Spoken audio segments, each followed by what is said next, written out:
August 15th, 1984. Night falls on Lake Manaon, a serene, quiet body of water in Cameroon, Africa. Along its shores lies a sleepy road where that night a truck crammed with 12 passengers would follow its twists and turns. As the vehicle passed through a dark wooded area, a dense fog began to emerge from the lake, rolling along the ground and covering the surrounding area like a blanket. It engulfed the road in an instant, but as far as the driver was concerned, a foggy night by the water was nothing too out of the ordinary as he continued en route to their final destination, a destination that would never be reached. Moments following the emergence of this heavy fog, the engine within the vehicle began to sputter, before shutting down completely and slowing the crippled vehicle to a stop. The driver twisted the ignition over and over again, but nothing. The engine was completely unresponsive.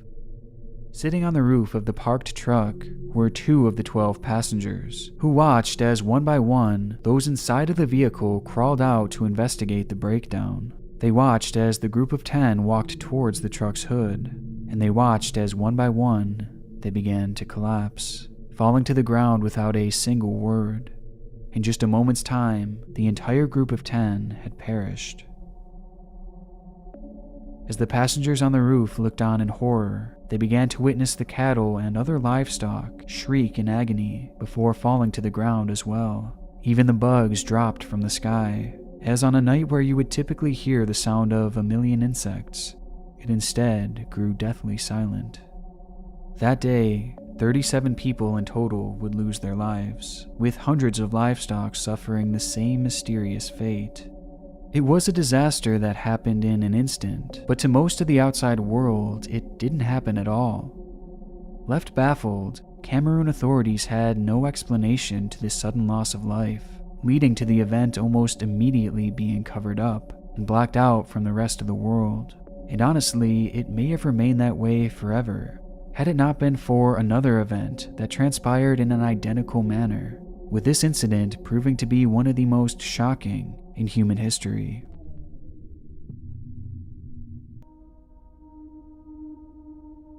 Scientists were at a loss following the disaster at Lake Manaon, as first-hand reports were few and far between, given that hardly anyone in the area had survived. From what they could gather, residents reported hearing a loud noise at some point during the night. The noise had come from the direction of the lake and sounded almost like an explosion, which seemed consistent with the appearance of the vegetation surrounding the water, as trees, grass, and bushes were left completely flattened, almost as if it had been crushed by the force of an explosion.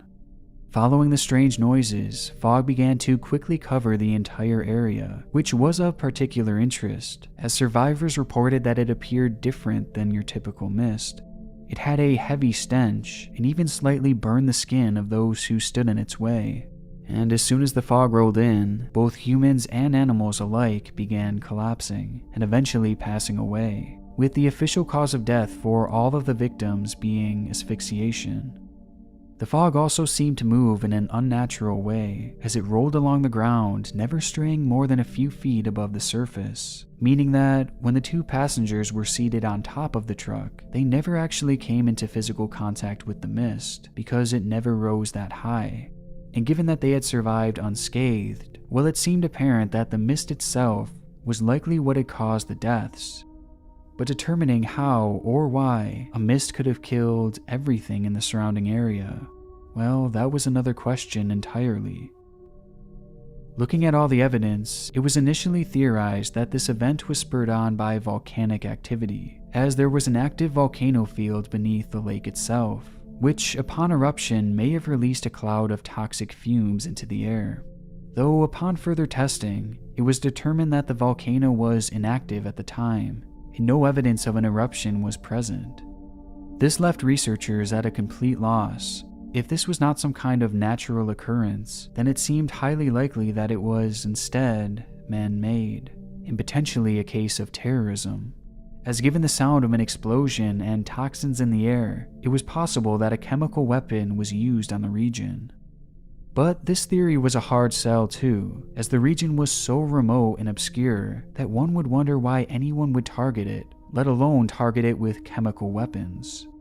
Given this, scientists couldn't settle on a definite conclusion, and with the team at a crossroads, authorities would conclude their investigation and instead focus their efforts on keeping the incident under wraps, erasing it from history in the hopes that nothing like it would ever happen again. But unfortunately, almost exactly 2 years later, the fog would emerge once more. It happened about 100 kilometers away from Manaus, on a body of water called Lake Nyos. Night had fallen on the evening of August 21st, 1986, when a loud noise was heard coming from the water. Quickly, the lake began to bubble, almost as if it had turned to a boil. Those bubbles then began to pop, leading to a thick mist emerging from the lake, and almost instantly covering the area in a dense fog. Dramatic as the event seemed, virtually no one was aware of what was happening, as the vast majority of nearby villagers were fast asleep, completely unaware of the danger that they were in. By the edge of the lake, a lady named Halima Sully was living with 4 of her daughters, and following the sound of the loud rumble, Halima would be awakened in a state of confusion. The sound was startling, but it would prove to be far from the most frightening thing that she would hear that night, as immediately after being jarred from her sleep, she began to hear a collage of voices echoing from the village around her. It took a moment to decipher what exactly it was, until eventually it hit her. Those sounds were the wailing and the moaning of people emanating from all directions. It was the sound of suffering. As she stood in horror, she would suddenly go completely limp, falling to the floor of her home before passing out. Meanwhile, in a house high atop a cliff overlooking the region, a man named Ephraim Chi would watch the mist roll in and absorb the houses beneath him. In the village below was essentially his entire family, although he didn't think much of the smoke-like mist, as much like Lake Manaus, fog by the water was fairly typical. That night, Chi was feeling particularly ill, and after watching the mist for a while, he decided to go get some sleep. When he awoke the next morning, he was completely unaware that his life had just been changed forever. As Chi started his day by heading down towards the lake, he noticed a peculiar silence in the air. Everything around him was perfectly calm, perfectly still, until he heard a voice. The voice of Halima Sully. Chi could hear her shouting in the distance, "Come here, why are these people lying here? Why won't they move again?" He couldn't bear the sight. It was far too horrific, as on the ground in front of Halima lay all 4 of her children, none of whom were alive. And they weren't the only ones, as all around them, bodies littered the ground of the village. As Halima searched the area for survivors, she would discover 31 other members of her family, dead within their nearby homes.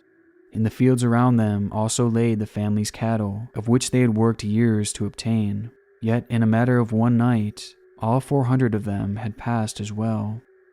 That night, Halima had quite literally lost everything, and all that remained of her family was her. And she wasn't the only one. One man living in the nearby village of Sabam had also heard the loud rumble that night. His name was Joseph Niquain, and after he too was awakened by the blast, he emerged from his bed to check on his daughter. Within his home was a cloud of mist, and through strained eyes he headed towards her room, though he didn't make it far.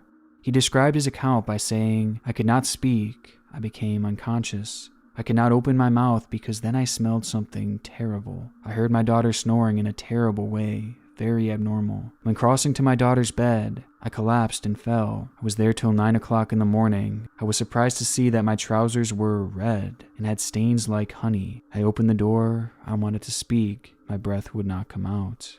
My daughter was already dead." Facing the reality of his deceased daughter, Joseph would try and compose himself as he left his home in search of help, though outside was an even grislier sight. In virtually all the homes that surrounded him were the deceased bodies of his neighbors, some of whom were sprawled across the ground of the village, while others he could see through the windows of their homes, looking as if they had passed away in their sleep. On their skin, and Joseph's as well, were wounds comparable to chemical burns. Surrounding Joseph was nothing but death, as overnight practically the entire village had been wiped out, except for him. And worst of all, he had no idea how or why. In fact, nobody did. But perhaps Joseph's strangest encounter came from the lake itself. As he looked out to the water, he would notice that the lake's signature shade of brown was no more. And instead, that morning, the water ran red. For medical personnel, the sight was shocking. In the villages that the mist reached, survivors like Joseph, Chi, and Halima were few and far between, with those who did remain being left incredibly ill with sores across their bodies. Some had even become paralyzed, losing their ability to move for days and weeks. At Manaon, the medical professionals had found 37 individuals deceased along the water, which accounted for about half of the lake's inhabitants. But things at Nyos were instantly much different, as the population was far more dense, and rather than medics finding a few dozen bodies the next day, they instead found hundreds. When it was all said and done, as many as 1,800 people lost their lives that night, with an exact number being unknown, as there were simply too many bodies to count as they moved to quickly bury the dead in a mass grave. Along with this, over 3,000 domesticated animals and livestock were killed as well, with the cause of death for both humans and animals being asphyxiation, and no immediate explanation as to why.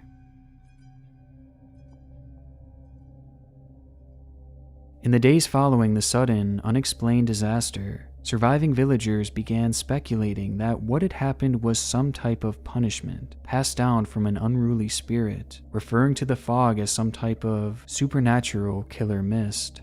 But opinions across the region varied, with some calling into question whether the government had been doing some type of experimentation in the area, potentially testing weapons or chemicals before something went very wrong, with this theory in particular remaining a big talking point for a while, as the two lakes affected were so close, so obscure, and both located in Cameroon. It might also explain why authorities had moved to cover up the Lake Manaon incident. But as for the authorities themselves, they were concerned that this was yet another act of terrorism, as it was almost as if a bomb had been dropped over top of the lake. After all, the sound of an explosion was undisputed, causing many to believe that the region was under attack. Which, in a way, was somewhat true, only this attack wasn't from some outside force, and instead, it was from nature itself. As scientists studied the two lakes at the center of these disasters, they would quickly note that both bodies of water were located on top of the same volcanic field. This volcanic field had been producing a large amount of magma, which in turn created carbon dioxide, or CO2, at an alarming rate. This was noteworthy as a huge amount of CO2 had been detected in the water of both lakes following these disasters, which led to the realization that over many years, that CO2 had been building up at the very bottom of these deep, deep lakes. And given the region's consistent temperatures, that CO2 had essentially stayed put, growing and growing each day without any sort of release from the depths of these waters. Well, that would be until the nights of August 15th, 1984, and August 21st, 1986, when the Earth had shifted, leading to the sudden exodus of centuries' worth of gas buildup. It's unknown for sure what had caused both disturbances, with some theorizing that it could have been something as minor as a small rock slide nearby, or even a cold bout of rain. But whatever its cause, ultimately that carbon dioxide would be released and shoot up out of the water in an instant, soaring over 300 feet in the air. The blast was so severe that it even created a tsunami within the lake, with scientists estimating the wave to be over 60 feet tall, before crashing into the shore, flattening all vegetation in the immediate area, and dying out before it reached any villages. Though it wouldn't be the wave that proved to be so deadly, as instead it was the mist it brought up with it, as that fog was made up of almost entirely carbon dioxide, as well as other chemicals brought up from the bottom of the lake. CO2 is unbreathable and far denser than regular air, so as it emerged from both lakes, it stayed very low to the ground and essentially replaced all the oxygen in the area with an unbreathable gas, and the more those villagers tried to breathe it in, the faster it made them suffocate. This is why the truck's engine had stopped at the very beginning, as there was no oxygen to circulate within the engine, rendering combustion within it impossible. And this also explains how the majority of survivors lived in higher elevations, just high enough to avoid the low-lying gas. This theory also accounted for the wounds found on the bodies, as they were likely caused by CO2 poisoning. And the lake's red color the following day? Well, that change was a direct result of the high level of CO2 in the water. The event sounds so supernatural, so unbelievable, but this theory explained everything and would eventually be universally agreed upon as the cause for both disasters. And ultimately, it would lead to the founding of a new type of natural disaster, which would come to be known as a limnic eruption. With this discovery, scientists have now been able to install pipes in the water that allow these lakes to release their CO2 without any large explosions, making Manaus and Nyos seemingly safe from another limnic eruption, at least for now. And fortunately, eruptions like this require a confluence of incredibly precise geological conditions, with scientists only confirming 3 lakes across the entire world that are capable of experiencing such a disaster. Which means that not only are Lake Manaus and Lake Nyos now safe from these eruptions, but the world as a whole is as well. Well, not exactly.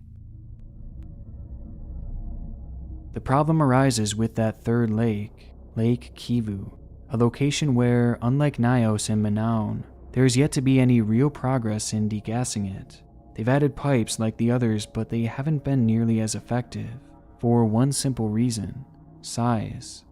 Lake Manaus and Lake Nyos are small lakes, with Lake Nyos being only about a mile long each way, but Lake Kivu is much, much bigger. And to be exact, in comparison to Lake Nyos, Kivu is 2,000 times larger and has roughly 2 million inhabitants living on or around its shores, all of whom could find themselves in the midst of a toxic fog should one of these eruptions occur.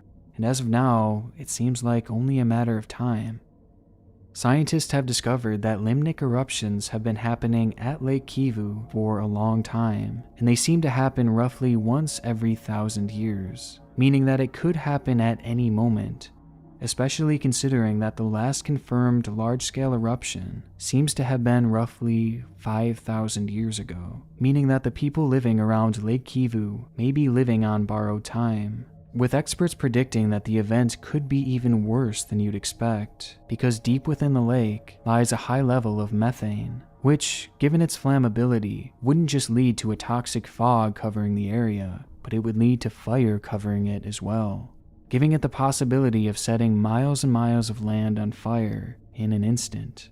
The risk is so serious that some have fled the area over fears of an eruption, while others go about their daily lives with no clue of the danger that surrounds them, as all it would take is one earthquake, or an eruption of a nearby volcano, or even something as minor as a cold bout of rain, to trigger what could easily become the most devastating natural disaster of all time. And with this possibility lurking at any moment, all we can really do at this point is wait.